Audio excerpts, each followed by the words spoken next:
Deux nouveaux invités sont présents. Un pilote de rallye, un champion de rallye, un deuxième cette année, mais on va l'accueillir évidemment. Et puis un champion d'Europe. Oui, en championnat de France de la montagne. Alors, j'ai le plaisir d'accueillir Mathieu Franceschi et j'ai le plaisir d'accueillir, bonsoir, Geoffrey Schatz également. Donc, deux univers différents. Un titre l'an passé, Mathieu.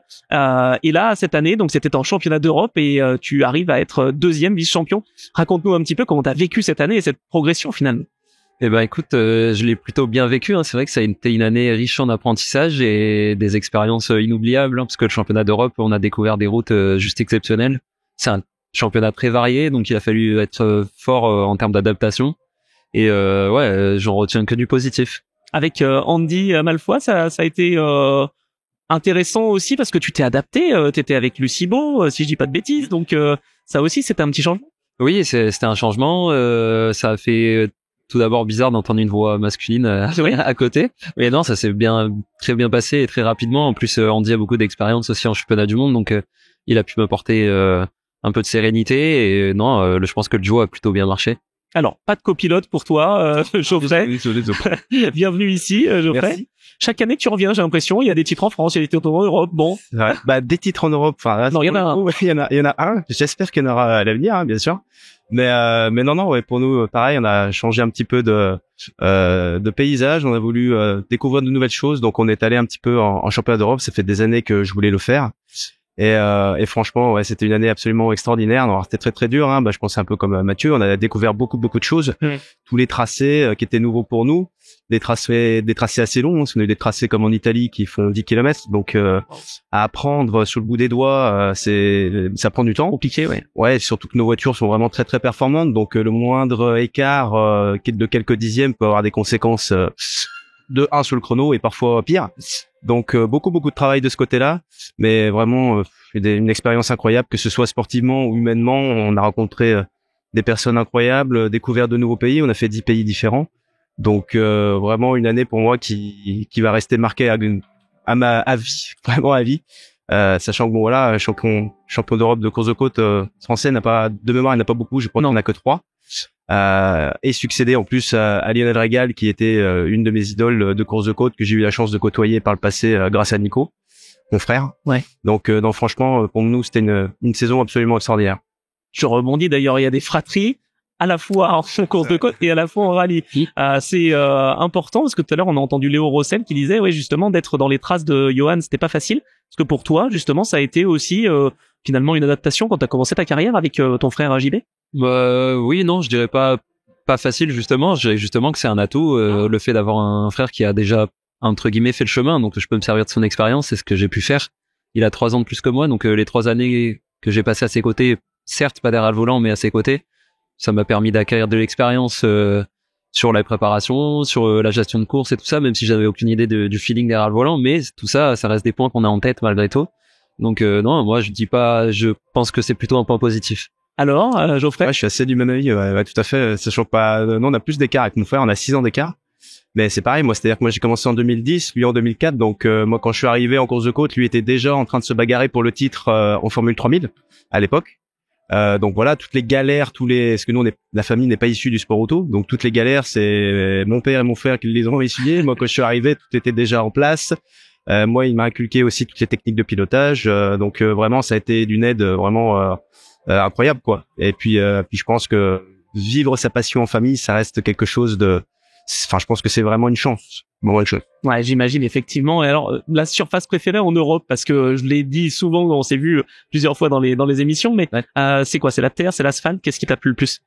Honnêtement, mon discours il a pas changé. Moi, du moment que je suis derrière le volant, après il se passe ce qui se passe sur la route, terre, neige, asphalte, peu importe. L'essentiel c'est d'essayer de tirer le meilleur profit de chaque expérience et c'est ce que j'essaie de faire à chaque fois. Après, c'est vrai que j'ai des bons souvenirs sur les deux surfaces, donc non, c'est parfait. Moi, je suis pas difficile. Alors, 2025, qu'est-ce que tu nous réserves? Est-ce que ça a été annoncé? Est-ce qu'on en attend encore un petit peu? Non, ça a pas encore été annoncé. D'ailleurs, moi-même, pour l'instant, rien n'est tacté, entre guillemets. C'est sûr il y a plusieurs discussions sur la table. L'objectif, avant tout, c'est d'aller le plus loin possible. Hein. Comme tous les compétiteurs, je pense qu'on regarde avant tout les opportunités qui nous permettent d'aller, entre guillemets, dans notre rêve. Après, voilà, c'est des projets et c'est des des discussions qui ne dépendent pas que de mon plein gré. Entre guillemets, je veux dire par là, c'est que c'est pas moi le maître. En tout cas, je peux pas arriver. Je dirais oui. Moi, je peux dire oui, mais c'est pas moi qui arrive avec les financements et tout ça. Et alors, je suis obligé d'attendre, de discuter, me vendre du mieux que je peux pour montrer que voilà, c'est en moi qu'il faut croire et pas en un autre. Mais non, mais voilà, j'attends avec impatience. J'espère que ça va se finaliser rapidement. En tout cas, si les personnes qui écoutent ce live, il faut y croire parce que moi j'y crois et je vais pousser à fond. Et s'il y a des soutiens, évidemment, pour Mathieu Franceschi et Andy Van Foyt, pourquoi pas? Évidemment. Ouais, venez. Voilà. Il y a des soutiens, effectivement. Geoffrey, c'est vrai que la course de côte, cette compétition du championnat de la montagne, c'est pas simple dans le sens où t'arrives en Europe, tu découvres, comme tu l'as dit, les tracés. Mine de rien, t'es face à Merli, face à des vrais champions qui eux connaissent en fait. Ça n'a pas été trop dur. Ouais, bien sûr. Bah voilà, Christian, je pense qu'il n'y a plus besoin de le présenter. Je crois qu'il a 5 ou 6 titres de champion d'Europe. C'est une des les Italiens ont toujours été extrêmement forts en course de côte. Et pendant de nombreuses années, c'était Simone Fagioli et Christian Merli qui se bagarraient. Tout à fait. Ils connaissaient de tracés sur le bout des doigts. Donc c'est vrai que quand nous on arrive face à eux, il faut vraiment que rien soit laissé au hasard. Et voilà, c'est pour ça que moi j'ai passé beaucoup de temps sur les reconnaissances. Parce que de moment il n'y a pas de lézard. Alors contrairement au rallye, nous c'est limité. Mais bon, nous aussi limité. On n'a pas le choix. Ah oui, oui. Nous aussi. Hein. Ouais, on est nul. Et maintenant ça y est, tout est limité. Mais non, ouais, voilà, les recos c'était vraiment quelque chose de primordial. J'ai aussi beaucoup travaillé toutes les caméras embarquées que j'ai pu trouver. Alors c'est souvent dur de trouver une caméra de Christian ou de Simone parce que voilà, pas beaucoup. Bien sûr. Par contre, on arrive toujours à trouver les passages extérieurs. Et une fois qu'on connaît bien le tracé en caméra embarquée, on sait où est le passage extérieur et mettons un virage rapide où il passe à fond, et ben on sait que ça passe à fond et au pire on met une petite réserve aux essais, mais déjà au moins ça pré-mâche un minimum le travail. Intéressant. Et j'ai vraiment essayé de faire ça du mieux que j'ai pu pour vraiment être rapide dès les essais. Ce qu'il faut savoir, c'est que le championnat d'Europe on roule pas beaucoup. Souvent on fait 2 montées d'essais pour 2 montées de course, donc c'est quand même très peu. Ouais. Donc il faut être dans le game immédiatement quoi. Après, je rebondis aussi. C'est vrai qu'on parle souvent de simulateurs quand on parle de circuit. En rallye, c'est pas vraiment ça parce que entre la reconnaissance et la prise de notes où t'es à 80 ou 70, bon, ça change quand même la vie, non? Ouais, bah c'est sûr qu'en rallye, on n'a pas du tout de simulateur, c'est beaucoup d'improvisation et malgré tout, même les terrains ils évoluent tellement, même d'une année sur l'autre. Il suffit que pendant l'hiver, il y a eu un peu plus d'eau, un peu plus de neige, un peu plus de sel. Enfin, il y a tellement d'éléments qu'on contrôle pas que c'est impossible à simuler sur un jeu ou sur n'importe quoi d'ailleurs. Donc c'est pour ça que ouais, le sport auto c'est avant tout un sport d'adaptation et où il faut être fort sur l'instinct. Donc ouais, il y a la seule simulation c'est dans la tête, me dire bon ben là j'apprends mon parcours et quand j'arrive ben pour moi ça va passer comme ça. Après c'est au moment quand on va arriver qu'est-ce qui va se passer, c'est le cerveau qui décide. C'est vrai que c'est aussi différent quand même le rallye et la course de côte parce que nous s'il y a un gravillon on le fait enlever par un commissaire. Ah ouais. Ah bah nous si on commence à faire enlever les gravillons c'est ça.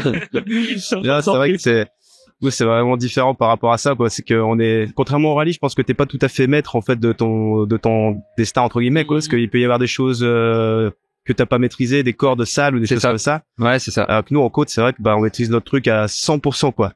Et je me rappelle, j'avais fait une fois l'oignon charbonnière en ouvreur. Et entre le passage de la première boucle et le passage de la deuxième boucle, on dirait une autre route, c'est plus la même route quoi. Ça hallucinant. Dingue. Ça te fait envie d'essayer la course de côte, non? Alors franchement, je regarde pas mal souvent des best-of, des vidéos, donc je tombe sur des vidéos de course de côte. J'adore le principe, des voitures super performantes, super rapides et le format du sprint. Mais je reste toujours à chaque fois, je fais mais attends, il y a pas un halo ou quelque chose parce que les barrières sont super proches et ça, en fait, j'aurais super peur du danger parce que nous, on a une caisse et on a un arceau autour de nous, ça paraît plus sécurisant, même si la finalité, je pense que c'était la bonne. Oui, si un jour j'ai l'occasion, on sait que le rallye est plus dangereux, donc. Ouais, je suis pas sûr, je sais pas. En tout cas, on va pas rentrer dans des stats d'accident, ça sert à rien. Mais non, c'est vrai que moi, je suis preneur de toute opportunité, donc c'est vrai que si un jour j'ai l'occasion d'essayer de voiture de course de côte, je donne pas non. Parce que Johan Rossel a commencé par des questions, c'est vrai, comme ça. C'est vrai. Voilà, c'était ça la tendance. Donc 2025, Geoffrey, j'ai posé la question à Mathieu. L'objectif c'est de repartir sur le même programme. D'accord. Donc championnat d'Europe, c'est de remettre notre couronne en jeu. Et après, d'ici 2026, 2027, j'aimerais réellement aller Pikes Peak. Wow. Ça c'est bon. On va peut-être avoir bon, c'est pas mal. J'en ai déjà parlé. Parce que je sais que Romain à Pikes Peak, c'est lui qui a le record. Puis il a une structure qui fait Pikes Pax Peak depuis pas mal d'années. Bien sûr. Et enfin voilà, on a gagné le championnat de France, on a gagné le championnat d'Europe. Il y a pas de championnat du monde, Ah oui. Ouais. mais il y a Pax Peak. Donc voilà, ça c'est notre prochain projet. C'est pour que je me donne un peu de temps parce que voilà, c'est pas la même ampleur, c'est pas le même budget. Donc il faut travailler dessus quoi. Donc mais voilà, j'espère de tout cœur qu'on arrivera à poser nos pieds en Colorado. Bon, on l'a entendu ici pour la première fois, tour de chauffe. Voilà. Je l'avais fait ça. Merci messieurs, Mathieu Merci à Franchat toi. et Geoffrey Schatz.